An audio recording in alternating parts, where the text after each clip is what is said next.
کہ جو نظام ہے نا، آپ نے تو عدالت کی بات ڈائریکٹ کر دی نا، آپ اس کو سوسائٹی میں بھی دیکھ سکتے ہیں۔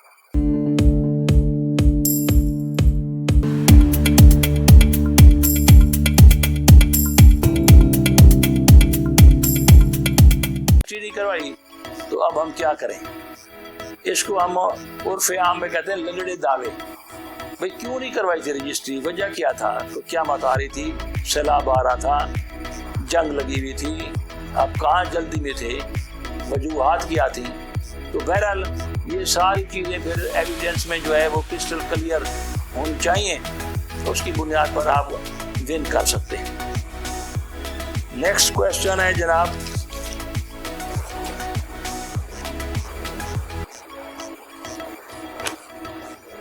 یہ ایک جناب صاحب نے لکھا ہے کہ جب ہم بطور گواہ عدالت میں پیش ہوتے ہیں اور مخالف وکیل کراس ایگزامینیشن کرتا ہے یعنی جرح، تو اگر کوئی گواہ خاموش رہے تو اس سے کیا مراد لیا جاتا ہے؟ وہ کہتے ہیں مثال طور میں سوال کا جواب نہیں دینا چاہتا تو پھر اس کے اثرات کیا ہوں؟ ٹھیک ہے جی، یہ بھی بہت اہم سوال ہے۔ اب اس کو غور سے آپ سنیں گے کہ جو نظام ہے نا، آپ نے تو عدالت کی بات ڈائریکٹ کر دی نا، آپ اس کو سوسائٹی میں بھی دیکھ سکتے ہیں کہ خاموشی کے کیا اثرات پڑتے ہیں پھر۔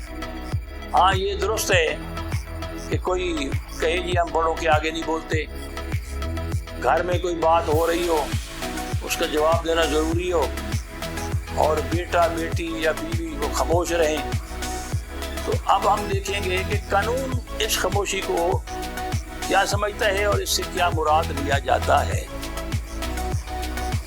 دیکھیں جی، جرح کا لفظ آپ نے لکھا ہے، جرح کہتے ہیں چیرنا پھاڑنا۔ آپ نے اکثر دیکھا ہوگا کہ ہاسپٹلز میں ایک مریض ہوتا ہے جس کو گردے کا درد ہوتا ہے اور ڈاکٹر صاحب آ کے اس کی چیر پھاڑ کرتے ہیں، تو وہ گردے کو جب چیرتے ہیں تو اس کے اندر سے سٹون نکلتا ہے، پتھری۔ وہ درد کی جو وجہ تھی وہ کیا تھا؟ پتھری تھی۔ تو یہ جرح جو ہوتی ہے یہ اس لیے چیر پھاڑ کو ہم کہتے ہیں، یہ چیر پھاڑ کر کے ہم جو سچی بات ہے وہ نکالنا چاہتے ہیں گواہ سے۔ اب آپ کا سوال ہے کہ میں اگر خاموش رہوں تو پھر کیا ہوگا؟ اب اس کو تھوڑا سا مزید میں آپ کو ایک ایگزامپل سے سمجھاتا ہوں۔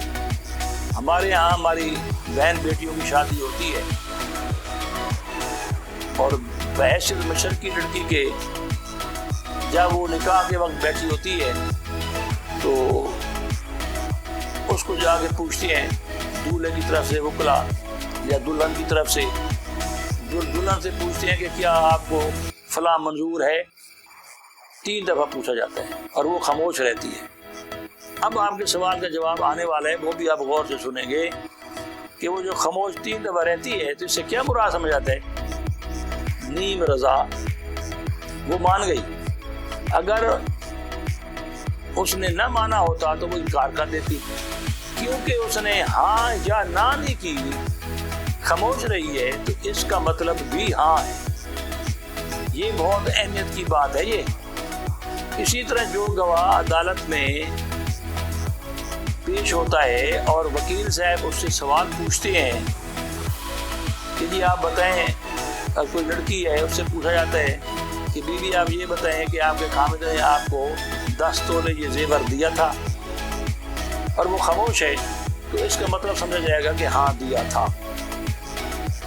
اب وہ لڑکی گھر آ کے اپنے بھائیوں کو اور اپنے والد کو یہ نہیں کہتی میں تو خاموش رہی تھی، تو جج نے کیوں اس کا ہاں لکھ دیا پھر، یا فیصلے میں یہ لکھ دیا کہ جناب یہ تو اٹ اماؤنٹس ٹو ایڈمیشن۔ یہ جو بات ہے اب یہ آپ ذہن میں رکھیں کہ جو خاموشی ہے وہ ڈینجرس بھی ہوتی ہے، اسی طرح وہ مانا جائے گا۔ اچھا پھر آپ دیکھیں ایک ہوتے ڈیمینئر آف وٹنس۔ میں آپ کے سوال کو مزید کھول رہا ہوں۔